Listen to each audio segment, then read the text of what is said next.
I am a 26-year-old female. I took my regular bus route I take to work. For context, this is a 1 hour 30-minute bus journey. I got on the double-decker bus and sat in my usual spot upstairs.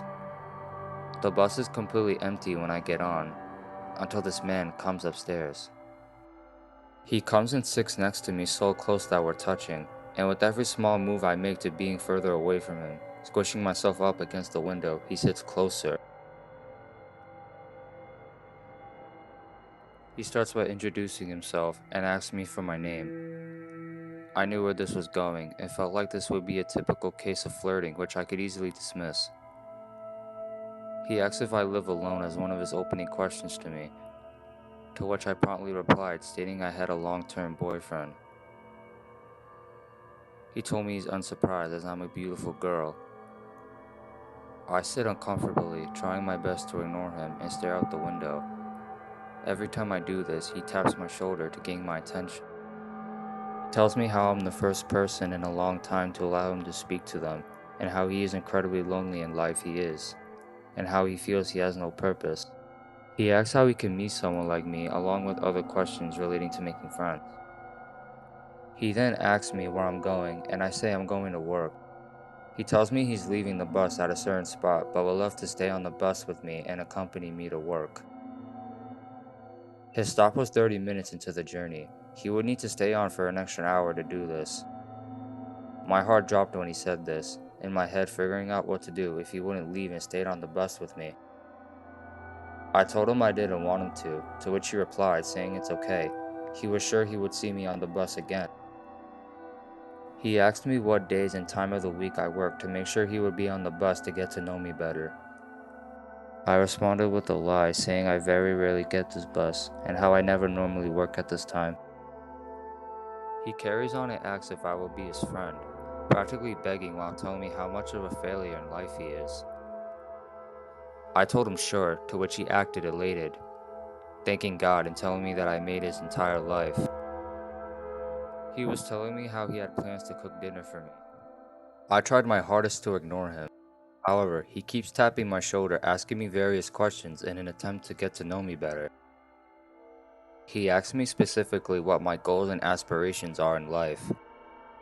I keep my answers vague and short. He tells me now that we have met, it is his goal in life to become my best friend. We got towards the stop, and he asks for my number. I tell him no. He then asks for my social media. I tell him no. He looks physically hurt by this. He shakes my hand once more and says he hopes to see me again soon. This interaction was so creepy, I find myself extremely anxious to get on that bus in case I see him again.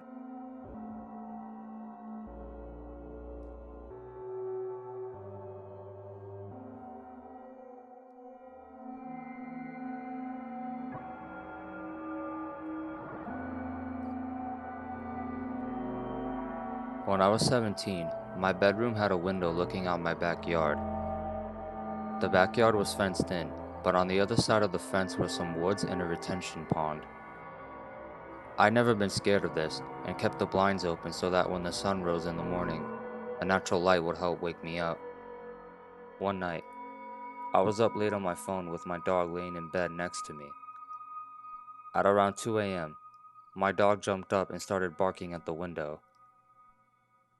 At first, I thought he was just barking at his reflection and told him to stop, but I then realized he was looking at the left side of the window while his reflection was on the right. I couldn't see outside the window because I had left the lamp on my nightstand on. All I could see in the window was the reflection of my bedroom. Not wanting to alert whatever might be out there that I was scared, I faked a yawn, set my phone aside, and turned off the lamp.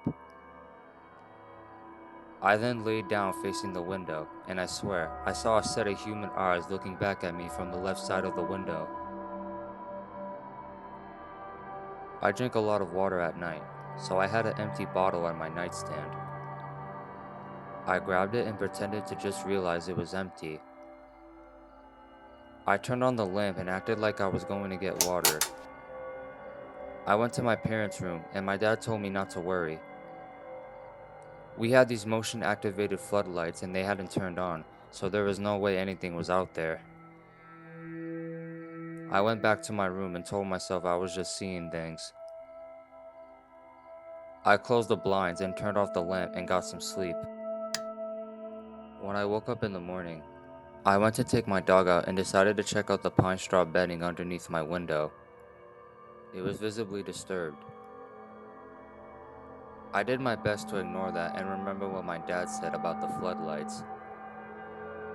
That worked pretty well, until my dad tested the floodlights later that day and found out that the bulbs had burnt out.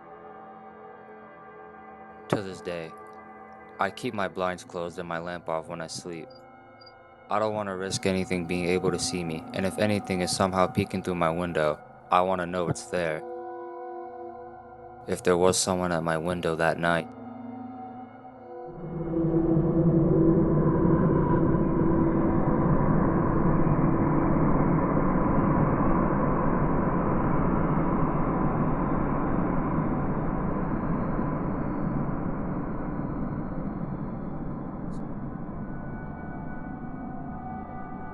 So several months ago, I'd say probably around February or March, I was at a park with one of my friends after dark.